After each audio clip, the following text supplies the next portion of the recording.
We're live. Hey guys, how you doing? I'm messing with the microphone, the headset. God, it's all gonna be crazy. Figure I would use this. I don't know why, but according to my phone, we just went live because I just got the notification. So cool. Hey, good morning. This is the 5 a.m. Mester Scrum Show. It's just turning 6 o'clock here. Want to like it? I think Bubble wants to be in the show again. She's always there. See, there's a tail. There's a tail. She's like, yeah. Anyway, good morning. I'm Greg Mester, Scrum Master and Agile Coach, and we're here on the 5 a.m. Mester Scrum Show. Talk about Scrum and Agile in a practical and tactical sense. Find ways to get value to the customer. Not working so hard, not working 60, 80 hours a week. And have a little fun along the way with Scrum and Agile and do some projects. So yesterday we did a late afternoon show. One, because I'm still getting over my computer hard drive crashing on my laptop, which I do the show. And like I kind of mentioned yesterday, but we had a whole crew here, the whole gang, even the cat came into the show yesterday. She's like, everybody else on the show, I want to be on the show too. He's like, yeah, you gotta love these personalities here. Light bulbs. Anyway, what are we gonna talk about today? So today I'm going to do the Fortune Cookie Friday. Woo, Fortune Cookie Friday. That we kind of did one yesterday too. It's funny though. I had the kids. They were here and they found my fortune cookie stash. I left and go to the rest of the part of the house. I find like 4 cookie wrappers. They attacked the cookie stash. So I might have to go to the store and buy some more later. So I want to talk about meetings, documentation, and things like that. I do have some interesting things. I got some postcards I got in the mail that I'll open 1 or 2 for the museum here on the show. It's kind of old style documentation. Why not reach back, right? I got some postcards from about 1905. No, should be 1910. They're supposed to be postmarked. We'll see. We'll do an opening on this show with it, and talk about meetings and documentation a little bit. Had a real big debate the other day on. I don't know why I'm looking that way, but I'm looking right at you guys. I had a debate on meetings, and the other day we scheduled some meetings and I had plans to go out to Allentown, which is not too far from here, because we were going to go get a 100-year-old lamp from a caboose. It was a kerosene lamp. It's for the museum. Anyway, we were going to look at some antique shops along the way and see if there's anything we could find, any good finds out there that we could use for the museum.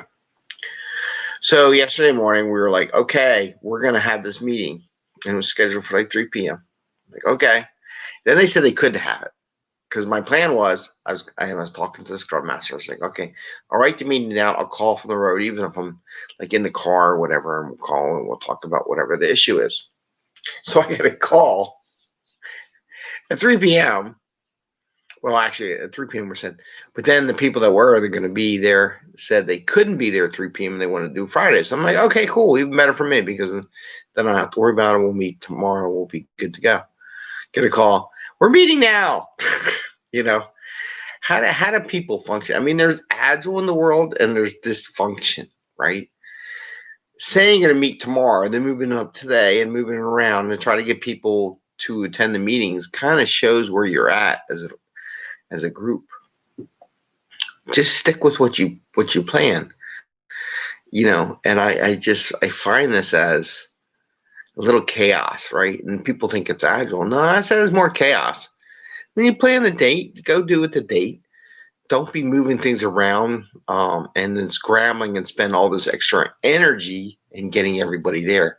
If you would just plan it and just do it when you wanted to do it, stick with what you say, like a commitment, then you're not spending all this extra energy. But they spend all this energy doing all this stuff. And I watch other teams spending all this time in meetings and debriefings and what's the status. And I hear these magical words coming out of people's mouths like, well, what's your update? Is the story done yet, or what's going on?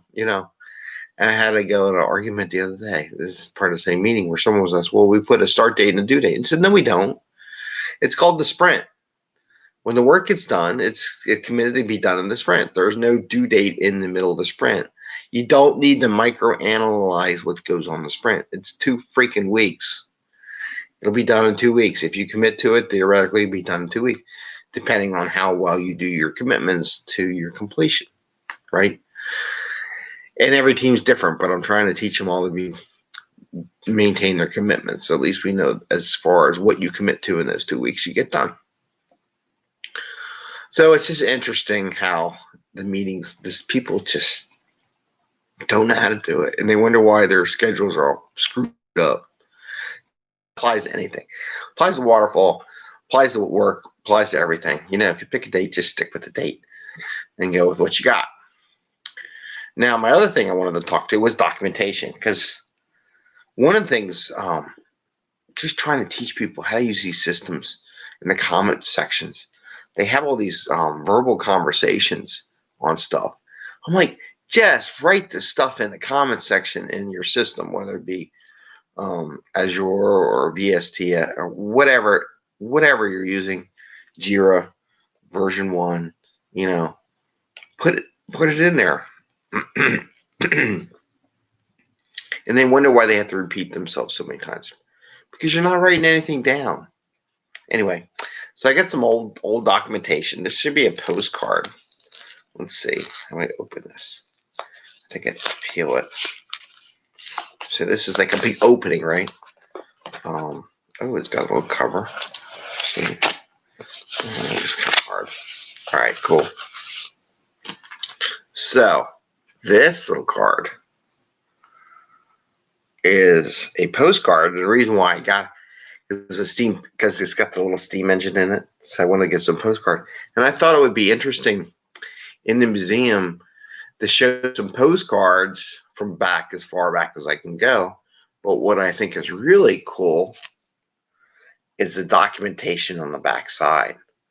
What I really want to do, and actually this stamp's actually worth some money too. The stamp itself is worth some money.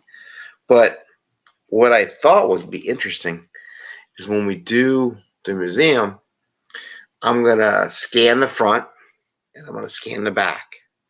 What I really like to do is read what people wrote to each other back, and this was 1909. So that's a good, 111 years ago? So this postcard itself is 111 years old. It's pretty cool, huh? So you get to read like here.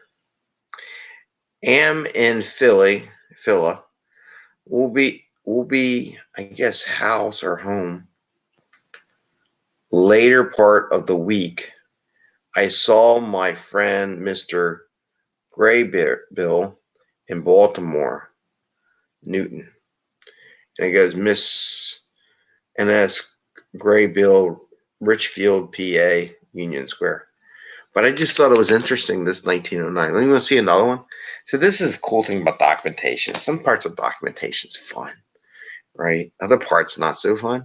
But I figure I'd just share this with you. Just why people want to look at documentation in the future. But what's real valuable in documentation, right? Notes between friends. So I'm opening another one. I'm going to save another one for sure for the thing. So this one I thought was neat. This was the old elevated train system they had here on, can I see it? The old elevated train system they had here. I hope that sticker's on the outside. Cool. Right here at the docks here in Philadelphia. And it's from 1911. That's pretty cool, huh? So what is that? 109 years old. So this document right here is 109 years old. It's pretty cool. It's not worth a lot of money, a couple bucks. I didn't spend a fortune on it. I think I spent like $4, but it's just cool. And it has like the Philadelphia postmark on it. It's got the stamp.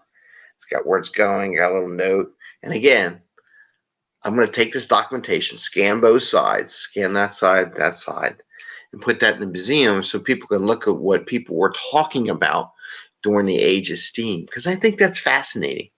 Maybe it's just me. Maybe I'm just weird. But I wanted to show some good documentation for a change that that's fun, right? Because we always talk about document that, document this, and I wanted to share with you all something that was fun from a documentation point of view. Maybe that's not so agile, but it is neat. So sometimes it's good to save some documentation. Like if you do some historical stuff with your project, save some because people want to read what was going on, what was happening during the event. Anyway, all right.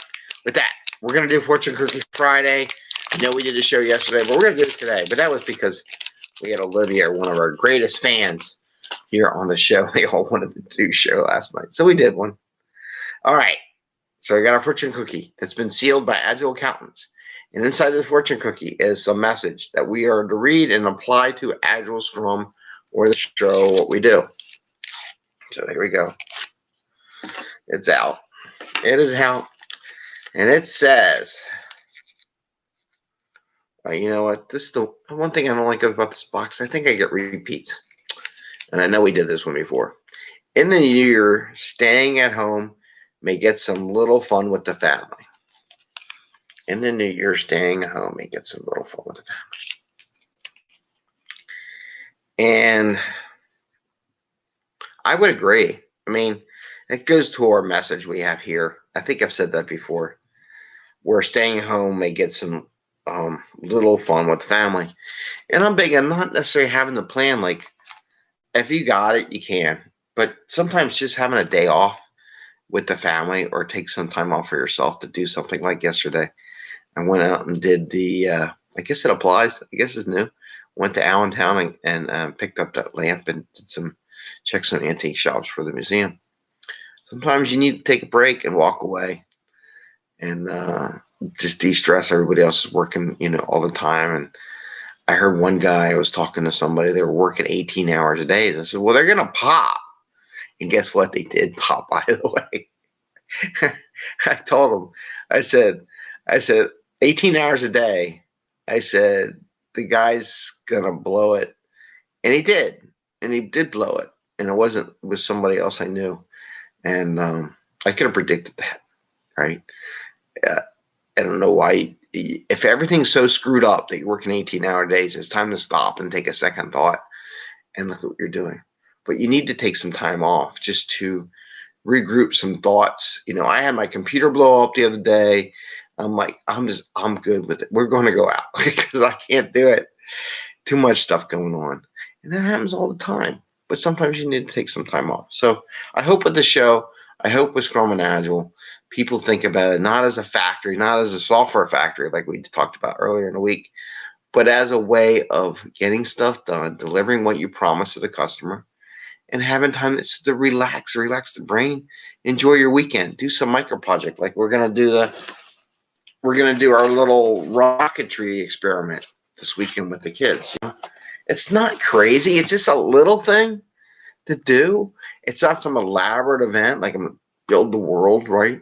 But something small. And I love the sprints idea with doing family. So doing little things with the family, coming up with little projects every week and building on top of them, and see where you can go with that. So you don't have to do it all at once. Do a little piece at a time. Family enjoys it. Friends enjoys the time. And that's all I have for today. Okay? All right. Thank you all very much. And you have an awesome Friday. And for those here in the States, enjoy your holiday weekend. We will be live every day during the holiday weekend. Hopefully we'll show some videos, clips of us launching our rocket. That'd be pretty cool. And SpaceX did launch a silo yesterday. I caught back up on my YouTube episodes. So that was pretty good. So I recommend you all go check that out. Anyway, take care. Bye. See ya.